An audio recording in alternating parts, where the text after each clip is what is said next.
Welcome to the deep dive.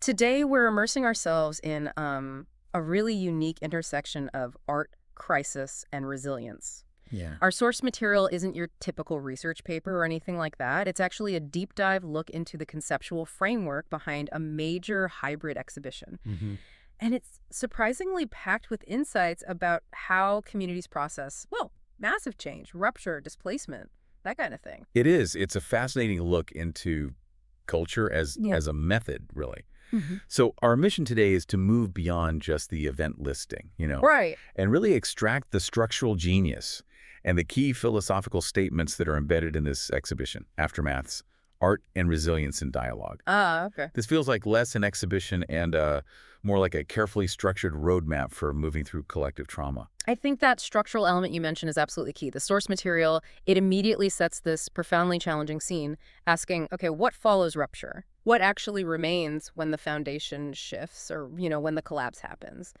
And maybe most importantly, what do we dare to imagine next once the dust settles? Yeah, that is the central question the curators are grappling with here, and the art itself is the attempt to answer it. Okay. The whole premise seems to be that what remains isn't just debris, it's also the fertile ground for, well, a necessary conversation. So it's generative. Exactly. Yeah. This initiative, it's championed by Kulturnest, involves 27 artists and poets, and it's explicitly positioned as a critical dialogue. It really resists any kind of static, singular display of loss. Okay, let's maybe unpack the scale and the mechanism of that dialogue then, because the sheer number of voices and the materials involved, that seems central to its power. It really is. We know this is Kulturnest's fourth hybrid collective exhibition, and it's expertly curated by Dr. Pamela Chrabieh. But the critical term you used, and that they use, is polyphonic. Exactly. Polyphonic. Huh? When we talk about polyphony, we mean many voices, right? Yeah. Often distinct, maybe even discordant, sounding at the same time. Right. And that's a very intentional choice, given the subject matter. You've got these 27 artists and poets contributing. Yeah. They're anchored in Lebanon, but they draw from a global community, too. Mm-hmm. They're all addressing the aftermath, but, from wildly different cultural and intimate positions. And that diversity, it extends right into the medium itself, doesn't it? The source lists this, well, astonishing range. Acrylics, oils, neon, weaving, ceramics, photography, digital art, poetry. Yeah. As a viewer, what happens when you encounter such disparate forms side by side like that? Why wouldn't a single medium be enough here? Well, when you're dealing with collective memory and resilience, especially facing widespread crisis, you just can't use a single texture. Yeah. You need materials that speak to permanence, maybe tradition, like dense oils or solid ceramics. Those represent the enduring memory, perhaps. I see. But you also need the immediate, sometimes disruptive, often fragile media, too, like digital art or fleeting photography or even that harsh glow of neon. So the interaction itself becomes symbolic then. The traditional materials hold this sort of historical weight, and the modern materials represent the urgency of now and the need for innovation. Precisely. That tension between, say, the enduring ceramic and the temporary digital display that creates that polyphony you mentioned. Exactly right. If they had tried to funnel the experience of Aftermath into, I don't know, just photography, it would risk simplifying what is a really complex, multi-generational experience. Sure. By including poetry, which, as the source says, carries grief on its very breath, alongside something structurally demanding like weaving, they physically embody that dialogue between the fragile inner world and the outer physical attempt at reconstruction. So it ensures the story stays complex and fragile and resilient precisely because it holds space for those contradictions. Yes. It avoids that trap of having just one singular dominant narrative of pain or even of progress. It allows the collective echo to actually include private grief. Okay, so here's where let's call it the architectural element of the exhibition really starts to shine. The curators didn't just collect work. They structured the visitor's whole emotional and intellectual journey very deliberately. The entire exhibition is laid out in 3 distinct movements. It acts like a conceptual roadmap for the visitor. It really is a deliberate, almost chronological guide for processing overwhelming change. They seem to recognize that healing isn't instant, it's a process, and it requires defined stages of reflection and then action.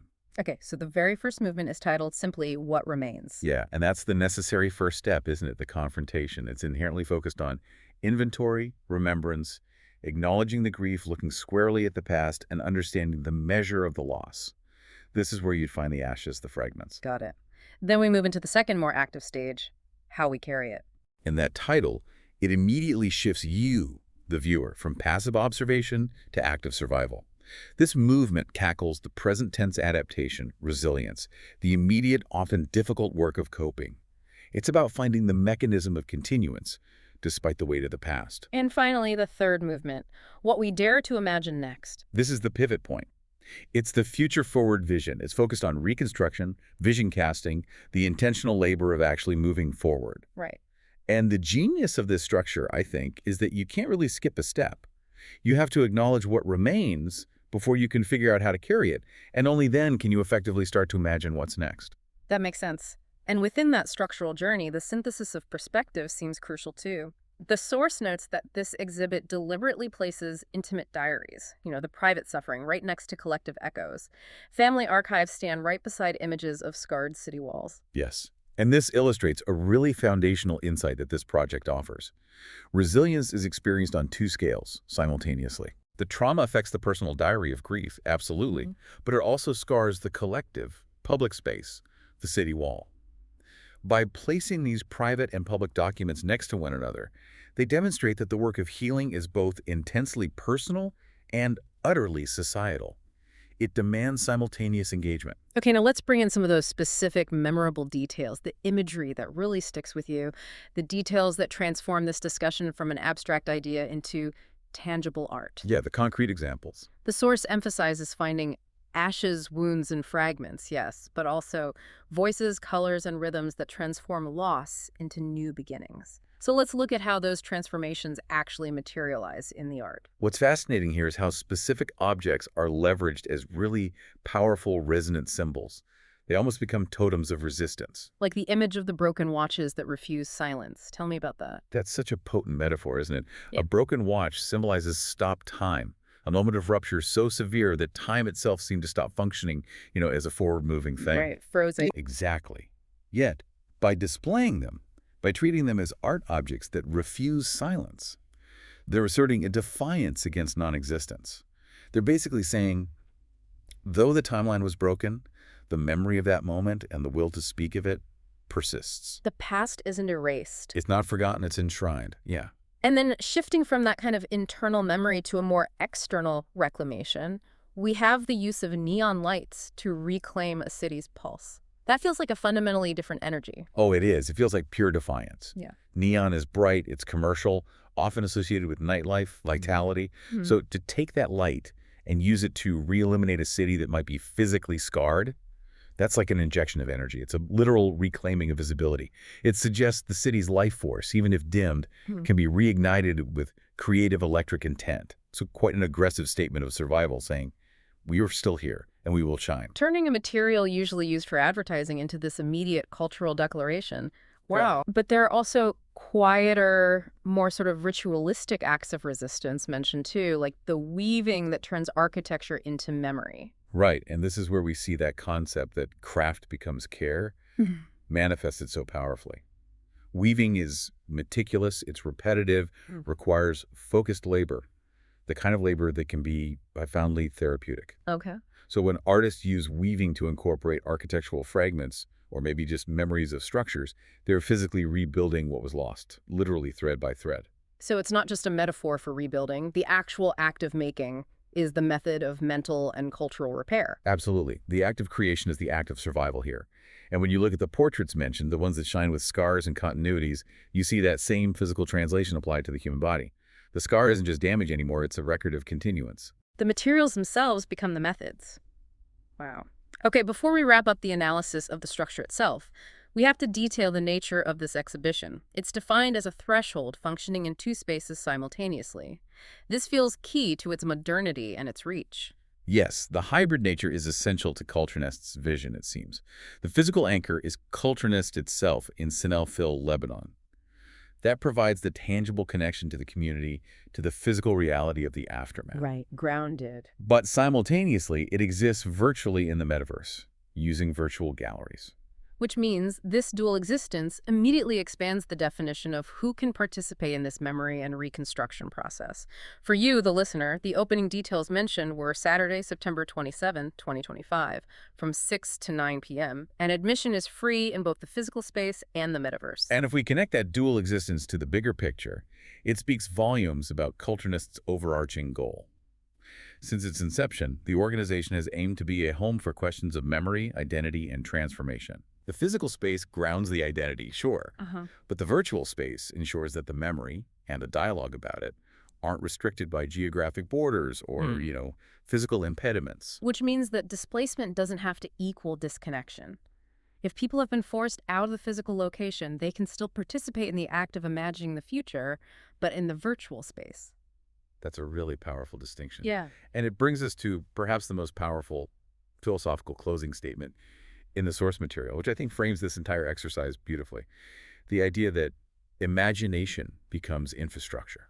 Ooh. Imagination becomes infrastructure. That phrase is a bit of a game changer, isn't it? It elevates the creative act from just, mere expression to a necessary practical step in societal rebuilding. It really does.